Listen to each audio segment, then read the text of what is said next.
दोस्तों, अगर आप भी मैक्सवेल को एक खतरनाक बल्लेबाज मानते हैं तो हमारे इस वीडियो को लाइक जरूर करें। दोस्तों, मैक्सवेल की इस तूफानी पारी के 10 में से आप कितना नंबर दोगे, हमें कमेंट करके बताना बिल्कुल ना भूलें। शतक लगाने के बाद, ऑस्ट्रेलिया को मैच जिताने के बाद मैक्सवेल ने जो कहा उसे सुनोगे तो आप भी खुशी से झूम उठोगे। दिखाएंगे उनके बयान का पूरा वीडियो, लेकिन उससे पहले आइए जानते हैं कि मैच में आखिर क्या हुआ।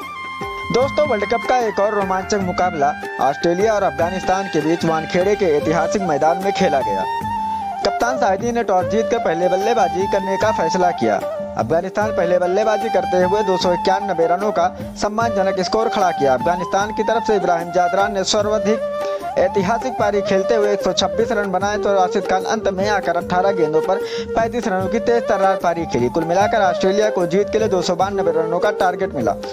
चेस करने उतरी ऑस्ट्रेलिया की शुरुआत बेहद ही खराब रही। स्कोर बोर्ड पर अभी 4 रन ही लगे थे कि तभी नवीन उल हक ने ट्रेविस हेड को शून्य पर आउट करके ऑस्ट्रेलिया को बड़ा झटका दिया।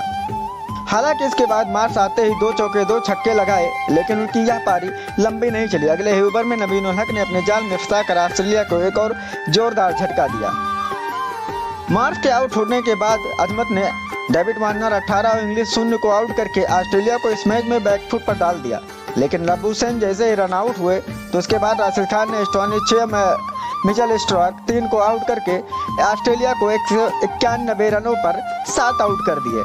यहाँ से हर कोई मान रहा था कि अफगानिस्तान एक बड़ी जीत की तरफ बढ़ रही है, लेकिन मैक्सवेल ने कुछ और प्लान कर रखा था, ये कोई नहीं जानता था। मैक्सवेल ने कप्तान पैरेंट के साथ मिलकर मोर्चा संभाला और देखते ही देखते 73 गेंदों पर शतक ठोक कर यह बता दिया कि पिक्चर अभी बाकी है। कुल मिलाकर मैक्सवेल ने 128 गेंदों का सामना किया। 21 चौके और 11 छक्कों से सजी इस पारी में 201 रन बनाकर ऑस्ट्रेलिया को अविश्वसनीय जीत दिलाई। न सिर्फ ऑस्ट्रेलिया को जीत दिलाया बल्कि सेमीफाइनल का टिकट भी मिल गया। तो आइए जानते हैं मैक्सवेल ने अपने बयान में क्या कहा।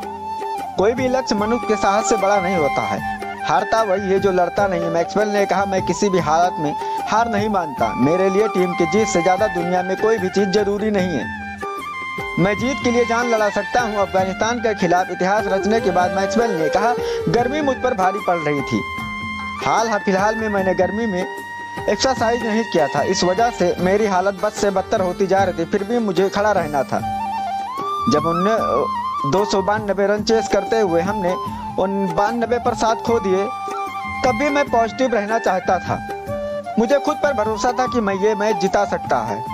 उस पल मुझे एहसास हुआ कि यह टारगेट सिर्फ मैं ही चेज कर सकता हूं। अंडर लाइट गेंद स्विंग हुई रही थी। अफगानिस्तान इसका भरपूर फायदा भी उठा रहा था। मैं मानता हूं कि मेरा कैच छूटा। अच्छा होता कि यह बगैर चांस के पारी आती, पर चांस के बाद मेरे इरादे और भी मजबूत हो गए। पहले हमने 2 मैच हारा तो कई लोगों को लगा कि हम टूर्नामेंट से बाहर हो गए। लगातार 6 जीत दर का हम सेमीफाइनल में हैं। यह मेरे जीवन की सबसे खास पारी है जिसे मैं कभी नहीं भूलूंगा। ग्लेन मैक्सवेल ने कहा, मेरे पैर क्रैम्प हो गए थे, मैं ठीक से खड़ा नहीं हो पा रहा था। इसी बीच मैं आराम करने पाने के लिए जमीन पर लेट गया, तब मेरी पीठ अकड़ गई। मेरी फिजियो ने मुझसे कहा कि वापस चले आओ, इस हाल में नहीं खेल पाओगे। पर मुझे ऑस्ट्रेलिया को मैच फिनिश करना था, इसके बगैर मैं वापस नहीं जाना चाहता था। जब मैक्सवेल जीत दिलाकर ऑस्ट्रेलिया को वापस आ रहे तो सभी खिलाड़ी मैदान पर खड़े होकर उनके स्वागत के लिए तालियां बजा रहे थे। मैक्सवेल के चेहरे पर हल्की मुस्कान थी। उनके पैर और पीठ में दर्द कम होने का नाम नहीं ले रहा था। इसके बावजूद मैक्सवेल ने साथियों की तालियों की तरह की बौछार देखकर भावुक हो गए। खिलाड़ियों ने मैक्सवेल को गले लगाकर यह देखकर कुछ पल के लिए मैक्सवेल की आंखों में आंसू आ गए। दोस्तों, मैक्सवेल के इस पारी के लिए आप 10 में से कितना नंबर देंगे, कमेंट जरूर करें और चैनल को हमारे सब्सक्राइब कर लें।